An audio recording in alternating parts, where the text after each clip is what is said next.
Yeah, so the first time I talked to my digital replica was not great, I'll be honest. It was a first iteration, and I think I am the guinea pig for our company.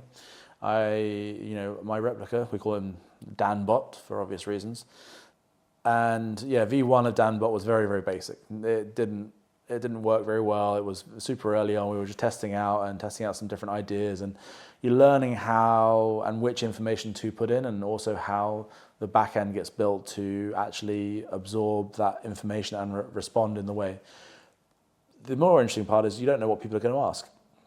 We each have an idea of who we are as individuals in our own minds.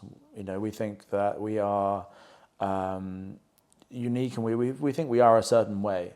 The problem is that's not really what identity is. Identity is how other people would identify you, and we are different to different people. So I'm very different to my best friends, and I'm very specifically a certain way with them, as you would be. Same with I'm very different in the way I am with school friends. I'm very different in the way I am to my partner. I'm very different in the way that I am to my work colleagues, and I'm very different in the way I am to people on the street or people that I would meet in a business situation. So the earliest version of DanBot, no. I mean, he had some good information. It was, it was quirky to see just DanBot and then reply with some of the simple information we gave it. But anything beyond that was very limited and very difficult to really get any kind of personality out of it. But also it was only over text, and there's very few people on the planet who you can instantly recognize over text message.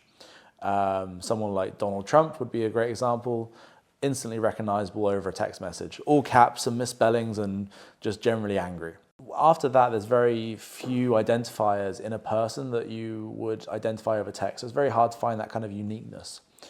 We do have patterns, and obviously with the more data you give it, it is easier to pick up on those patterns. It could be the simple spelling mistakes we make, or maybe like I've got into a really bad habit now of not capitalizing as my sentences as I type out. I don't know whether it's a factor of just being more efficient or whether it's just pure laziness. So once you start capturing those nuances and those certain ways of typing alone, you start to build out that. But no, the first iteration of DanBot was it's interesting to see that we were making steps towards it, but at the same time we realized that first version was very limited.